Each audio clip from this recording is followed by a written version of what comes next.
और देखिए ब्रेक के बाद सीधे आपको तस्वीरें दिखाते हैं, नागपुर लेकर चलते हैं जहां पर इंतजार हो रहा है तो पीएम नरेंद्र मोदी का।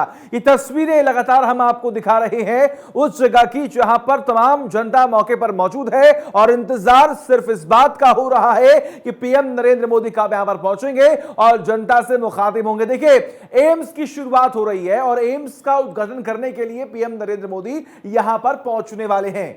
दूरदर्शी आदरणीय प्रधानमंत्री श्री नरेंद्र मोदी जी का केंद्र का प्रयास है कि गरीब और मध्यम वर्ग का इलाज उस पर खर्च कम से कम हो, ये इलाज भी बेहतर मिले और इसके लिए उसको दूर तक जाना भी न पड़े। देश के सुदूर इलाकों तक जन जन को मुफ्त उत्कृष्ट स्वास्थ्य सुविधा मिले, इसके लिए शुरू की गई कई योजनाएं जैसे Ayushman Bharat health and wellness centre, प्रधानमंत्री जन आरोग्य योजना, पीएम अभीम जन औषधि केंद्र, Ayushman Bharat digital mission, corona महामारी का सबसे बड़ा टीकाकरण अभियान चलाया गया। देश में एम्स की संख्या 7 से बढ़कर 22 हो गई है और मेडिकल कॉलेजों की संख्या 387 से बढ़कर 648 हो गई है। इसी कड़ी में आज माननीय प्रधानमंत्री श्री नरेंद्र मोदी जी के कर कमलों द्वारा देशवासियों को समर्पित किया जा रहा है एम्स नागपुर, जिसका शिलान्यास अप्रैल 2017 में और centre for research management and control for haemoglobinopathies, जिसका शिलान्यास फरवरी 2019 में हमारे माननीय प्रधानमंत्री द्वारा ही किया गया था। आज ये निर्धारित समय सीमा में देशवासियों को अपनी उत्कृष्ट सेवा देने के लिए पूर्ण रूप से तैयार है। 150 एकड़ में फैले एम्स नागपुर का निर्माण 1577 करोड़ रुपए की लागत से हुआ और इस समय 18 स्पेशलिटी सेवाएं और 14 सुपर स्पेशलिटी सेवाओं के साथ साथ एम्स नागपुर में आधुनिकतम मेडिकल इंफ्रास्ट्रक्चर मौजूद है। इसी कड़ी में आज माननीय प्रधानमंत्री श्री नरेंद्र मोदी जी 4 एकड़ में फैले centre for research management and control of haemoglobinopathies को राष्ट्र को समर्पित कर रहे हैं। ये इंस्टीट्यूट हीमोग्लोबिनोपैथीज के क्षेत्र में शोध, नियंत्रण, उत्तम मानव संसाधन और जांच के लिए अत्याधुनिक सुविधाएं प्रदान करेगा और इसी के साथ ही देश को स्वास्थ्य के क्षेत्र में भविष्य में उभरने वाली चुनौतियों से निपटने में सक्षम बनाने के लिए national institute for one health Nagpur का भी शिलान्यास आज माननीय प्रधानमंत्री जी के कर कमलों द्वारा हो रहा है। ये केंद्र मौजूदा और भविष्य में आने वाले रोगों के लिए निगरानी और अनुसंधान क्षमता का निर्माण करेगा। माननीय प्रधानमंत्री जी के स्वस्थ भारत समृद्ध भारत के विजन को साकार करने की दिशा में उठाए गए ये कदम स्वास्थ्य सेवा क्षेत्र में मील का पत्थर साबित होंगे। और अब तो देखिए पीएम नरेंद्र मोदी का यहां पर बस इंतजार हो रहा है कि कब वो मंच पर आएंगे और संबोधन करेंगे। उनको सुनने के लिए तमाम जनता यहां पर देखिए मौजूद है। नागपुर से सीधी तस्वीर आपको दिखा रहे हैं। नागपुर में पहुंचे, सौगात दी गई आम जनता को। इसी के साथ देश के सबसे लंबे एक्सप्रेसवे का उद्घाटन पीएम नरेंद्र मोदी की तरफ से। धन्यवाद। एनएमसी अंतर्गत नाग नदी प्रदूषण उपशमन परियोजना के बारे में एक शॉर्ट फिल्म चलाई जाएगी। मैं आपका ध्यान फिर से एक बार स्क्रीन की तरफ आकर्षित करती हूं। नदियों से ही हमारे देश की पहचान बनती है। नदी को हम मां के रूप में जानते हैं, देखते हैं, जीते हैं। हमारे प्रधानमंत्री श्री नरेंद्र मोदी जी कहते हैं कि नदियां हमारे लिए एक भौतिक वस्तु नहीं है, बल्कि एक जीवंत इकाई है। स्वच्छ भारत मिशन हो या वेस्ट टू वेल्थ से जुड़े कार्यक्रम, अमृत मिशन के तहत शहरों में आधुनिक सीवेज ट्रीटमेंट प्लांट्स का निर्माण हो, पर्यावरण रक्षा के भारत के प्रयास बहुआयामी रहे। यूं तो नागपुर शहर विभिन्न चीजों और ऐतिहासिक स्थानों के लिए प्रसिद्ध है, लेकिन नाग नदी नागपुर शहर की खास पहचान है। कभी नाग नदी न केवल शहर की शान थी, बल्कि नागरिकों की जीवनदायिनी भी थी। दुर्भाग्य से शहर के कई हिस्सों में ऐतिहासिक नाग नदी की दुर्दशा हो गई, लेकिन अब ये नहीं होगा। राष्ट्रीय नदी संरक्षण योजना के तहत अनुमोदित नाग नदी प्रदूषण नियंत्रण परियोजना को NRCD द्वारा कार्यान्वित किया जा रहा है। नागपुर महानगर निगम द्वारा इस परियोजना को पूर्ण किया जा रहा है। इस परियोजना का लक्ष्य है नाग नदी और उसके जल की गुणवत्ता में सुधार करना, सहायक नदियों के प्रदूषण भार को कम करना और नाग नदी को सुंदर बनाना। लगभग 1927 करोड़ रुपए की लागत की इस महत्वपूर्ण परियोजना के माध्यम से शहर के उत्तरी क्षेत्रों से सीवेज के संग्रह के लिए 247.9 किलोमीटर कुल लंबाई के और मध्य क्षेत्र के लिए यहां के लोकप्रिय मुख्यमंत्री एकनाथ शिंदे जी इसी धरती के संतान और महाराष्ट्र के उज्जवल भविष्य के लिए प्रयत्नरत श्री देवेंद्र जी, नितिन जी,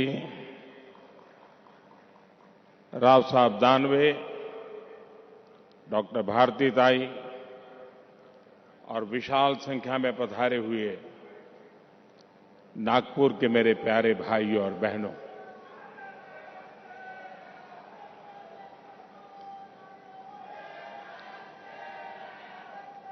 आज संकष्टी चतुर्थी आहे।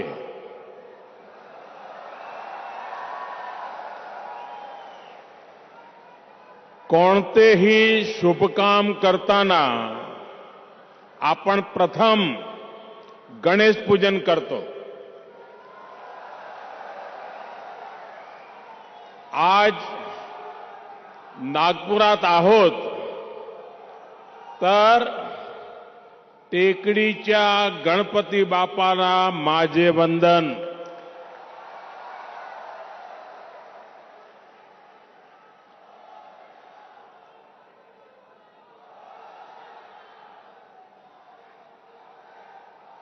ग्यारह दिसंबर का आज का दिवस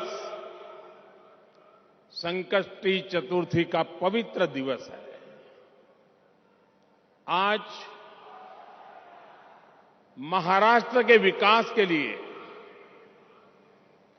11 सितारों के महानक्षत्र का उदय हो रहा है। पहला सितारा हिंदू हृदय सम्राट बाला साहब ठाकरे महाराष्ट्र समृद्धि महामार्ग, जो अब नागपुर और शिरडी के लिए तैयार हो चुका है। दूसरा सितारा नागपुर एम्स है, जिसका लाभ विदर्भ के एक बड़े क्षेत्र के लोगों को होगा। तीसरा सितारा नागपुर में national institute of one health की स्थापना है।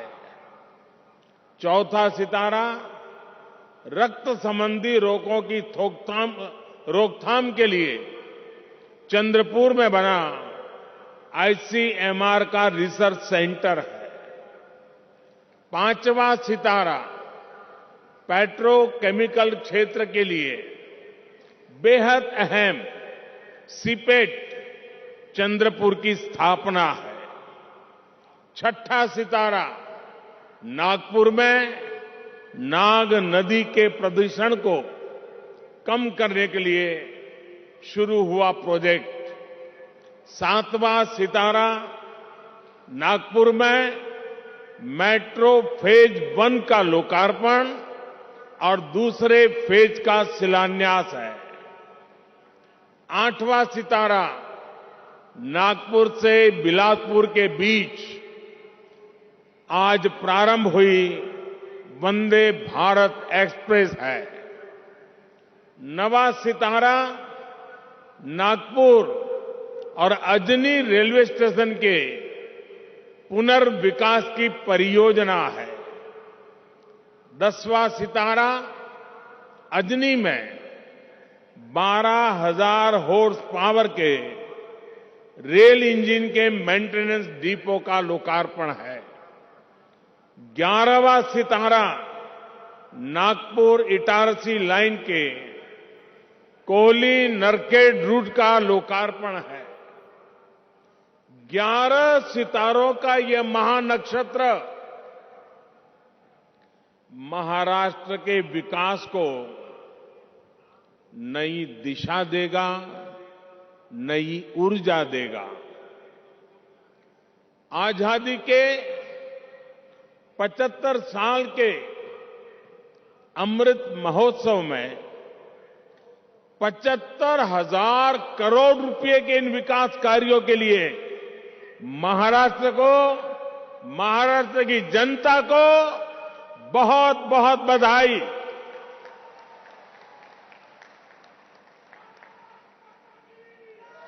साथियों, आज का ये आयोजन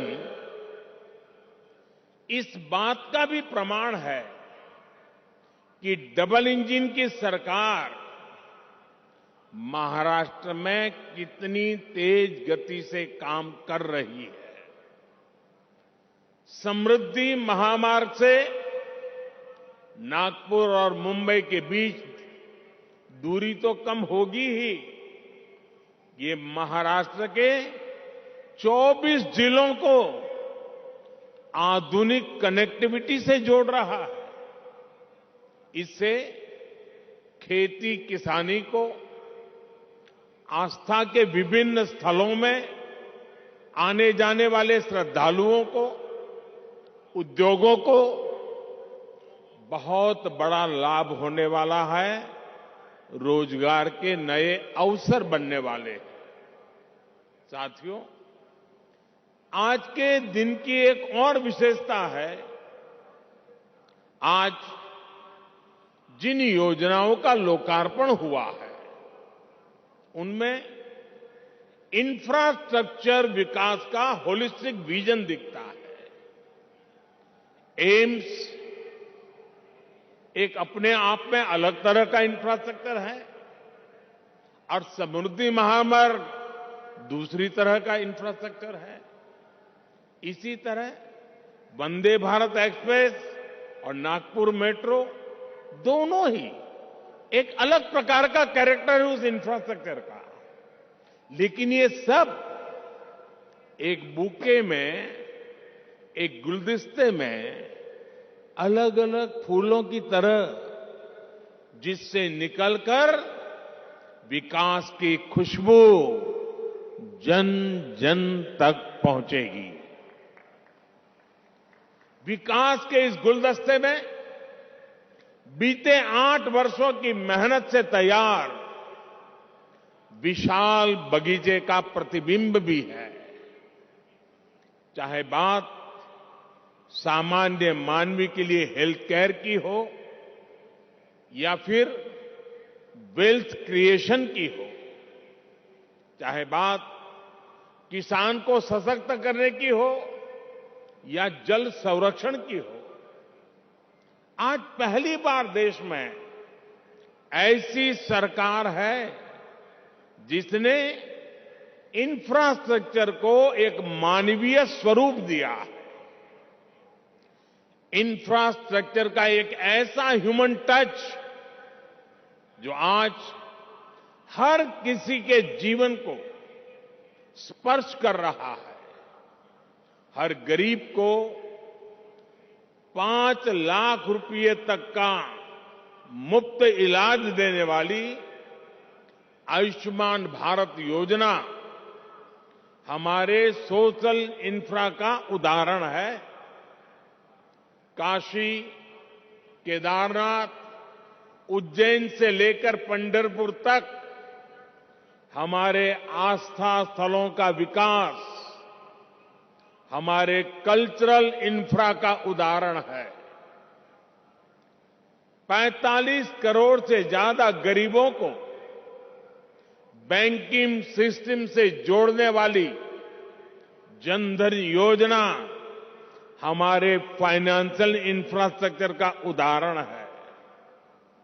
नागपुर एम्स जैसे आधुनिक अस्पताल खोलने का अभियान, हर जिले में मेडिकल कॉलेज खोलने का अभियान हमारे मेडिकल इंफ्रास्ट्रक्चर का उदाहरण है। और इन सब में जो बात कॉमन है वो है मानवीय संवेदनाओं का तत्व, ह्यूमन टच, संवेदनशीलता। इंफ्रास्ट्रक्चर को हम सिर्फ निर्जीव सड़कों और फ्लाईओवर तक नहीं समेट सकते। इसका विस्तार कहीं ज्यादा बड़ा है।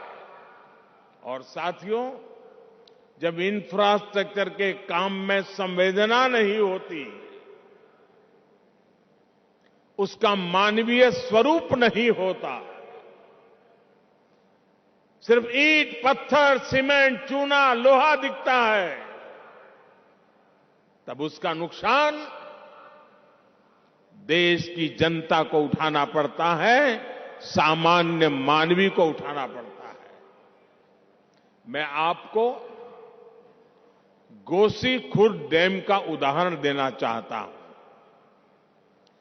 30-35 साल पहले इस डैम की नींव रखी गई थी और उस समय उसका अनुमानित खर्च 400 करोड़ रुपए के आसपास था।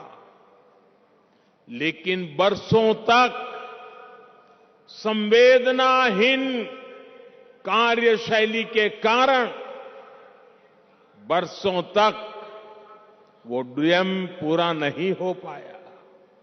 अब डैम का अनुमानित खर्च 400 करोड़ से बढ़कर के 18,000 करोड़ रुपए हो गया। 2017 में डबल इंजन की सरकार बनने के बाद इस डैम का काम तेज हुआ है। हर समस्या को सुलझाया गया है। मुझे संतोष है कि इस वर्ष ये डैम पूरा भर पाया है। आप कल्पना कर सकते हैं, इसके लिए 3 दशक से ज्यादा लगे, तब जाकर इसका लाभ गांव को, किसान को मिलने लगा। भाइयों और बहनों, आजादी के अमृत काल में देश विकसित भारत के विराट संकल्प के साथ आगे बढ़ रहा है। विकसित भारत के निर्माण का रास्ता है भारत की सामूहिक ताकत। विकसित भारत के निर्माण का मंत्र है राष्ट्र के विकास के लिए राज्य का विकास। बीते दशकों का हमारा ये अनुभव रहा है कि जब हम विकास को सीमित रखते हैं तो अवसर भी सीमित हो ही जाते हैं।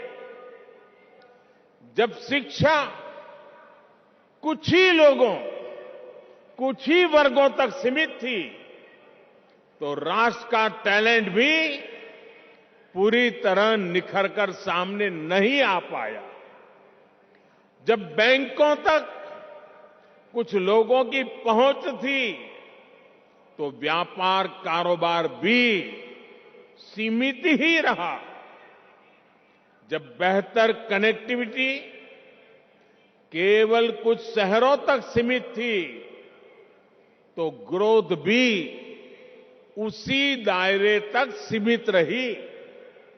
यानी विकास का पूरा लाभ ना तो देश की बड़ी आबादी को मिल पा रहा था और ना ही भारत की असली ताकत उभर कर सामने आ पा रही थी। बीते 8 वर्षों में हमने ये सोच और अप्रोच दोनों बदली है। हम सबका साथ, सबका विश्वास, सबका विकास और सबका प्रयास, इस पर बल दे रहे हैं। और जब मैं सबका प्रयास कहता हूं, तो इसमें हर देशवासी शामिल है और देश का हर राज्य शामिल है। छोटा बड़ा जो भी हो, सबका सामर्थ्य बढ़ेगा तब जाकर भारत विकसित बनेगा। इसलिए हम उनको प्रोत्साहित कर रहे हैं जो पीछे रह गए, वंचित रह गए, जिनको छोटा समझा गया, यानी जो पहले वंचित था वो अब हमारी सरकार की वरीयता में है। इसलिए आज छोटे किसानों के लिए वरीयता के आधार पर काम किया जा रहा है। पीएम किसान सम्मान निधि का बड़ा लाभ यहां विदर्भ के किसानों को भी मिला है। ये हमारी ही सरकार है जिसने पशुपालकों को वरीयता देते हुए किसान क्रेडिट कार्ड की सुविधा से जोड़ा है। हमारे रेहड़ी पटरी ठेले वाले भाई बहन, स्ट्रीट वेंडर्स, उन भाई बहनों को भी पहले कोई पूछता नहीं था, वो भी वंचित थे। आज ऐसे लाखों साथियों को भी वरीयता देते हुए बैंक से आसान ऋण मिल रहा है। साथियों, वंचित को वरीयता, वंचित को वरीयता, इसका एक और उदाहरण हमारे आकांक्षी जिलों का भी है। देश में 100 से अधिक जिले ऐसे हैं जो आजादी के इतने दशकों बाद भी विकास के अनेक पैमानों पर बहुत पीछे थे। इनमें से ज्यादातर आदिवासी क्षेत्र थे, हिंसा से प्रभावित क्षेत्र थे। इनमें मराठवाड़ और विदर्भ के भी अनेक जिले शामिल हैं। बीते 8 वर्षों से हम देश के ऐसे ही वंचित क्षेत्रों को तेज विकास की ऊर्जा का नया केंद्र बनाने पर बल दे रहे हैं। आज जिन प्रोजेक्ट्स का लोकार्पण और शिलान्यास हुआ है, वे भी इसी सोच और अप्रोच का प्रकट रूप है। साथियों, आज आपसे बात करते हुए मैं महाराष्ट्र के लोगों को, देश के लोगों को भारत की राजनीति में आ रही एक विकृति से सावधान भी करना चाहता हूं। ये विकृति है शॉर्टकट की राजनीति की। ये विकृति है राजनीतिक स्वार्थ के लिए देश का पैसा लुटा देने की। ये विकृति है करदाताओं की गाढ़ी कमाई को लुटा देने की। शॉर्टकट अपनाने वाले ये राजनीतिक दल, ये राजनीतिक नेता देश के हर करदाता के सबसे बड़े दुश्मन है, जिनका मकसद सिर्फ सत्ता में आना होता है, जिनका लक्ष्य झूठे वायदे करके सिर्फ सरकार हड़पना होता है, वो कभी देश नहीं बना सकते। आज एक ऐसे समय में जब भारत अगले 25 वर्षों के लक्ष्यों पर काम कर रहा है, तो कुछ राजनीतिक दल अपने निजी स्वार्थ में भारत की अर्थव्यवस्था को तबाह कर देना चाहते हैं। हम सबको याद होगा जब पहली औद्योगिक क्रांति आई हिंदुस्तान उसका लाभ नहीं उठा पाया। दूसरी तीसरी औद्योगिक क्रांति में भी हम पीछे रहे, लेकिन आज जब चौथी औद्योगिक क्रांति का समय है तो भारत इसे गंवा नहीं सकता। मैं फिर कहूंगा, ऐसा अवसर किसी देश के पास बार बार नहीं आता। शॉर्टकट से कोई देश चल नहीं सकता। देश की प्रगति के लिए स्थायी विकास, स्थायी समाधान के लिए काम करना, एक लॉन्ग टर्म विजन बहुत ही जरूरी है। और स्थायी विकास के मूल में होता है इंफ्रास्ट्रक्चर। एक समय दक्षिण कोरिया, साउथ कोरिया भी गरीब देश था, लेकिन इंफ्रास्ट्रक्चर के माध्यम से उस देश ने अपना भाग्य बदल दिया।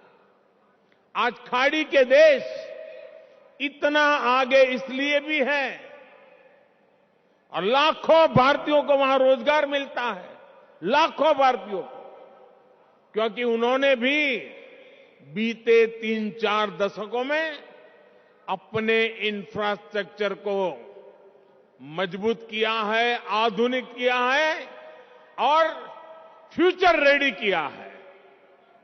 अरे कब आपको पता होगा, आज हिंदुस्तान के लोगों को सिंगापुर जाने का मन करता है। कुछ दशक पहले तक सिंगापुर भी एक सामान्य आइलैंड कंट्री हुआ करता था। फिशरीज से कुछ रोजी रोटी लोग कमा लेते थे, लेकिन सिंगापुर ने इंफ्रास्ट्रक्चर पर निवेश किया, सही आर्थिक नीतियों पर चला और आज वो दुनिया की अर्थव्यवस्था का इतना बड़ा केंद्र बना हुआ है। अगर इन देशों में भी शॉर्टकट की राजनीति हुई होती, टैक्स पेयर का पैसा लुटाया गया होता, तो ये देश कभी उस ऊंचाई पर नहीं पहुंच पाते जहां आज है। देर से ही सही, भारत के पास अब यह अवसर आया है।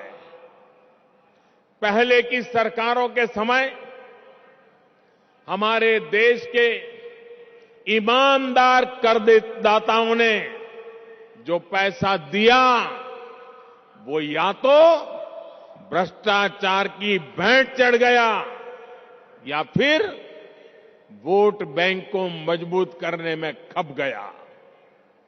अब समय की मांग है कि सरकारी खजाने की पाई पाई का उपयोग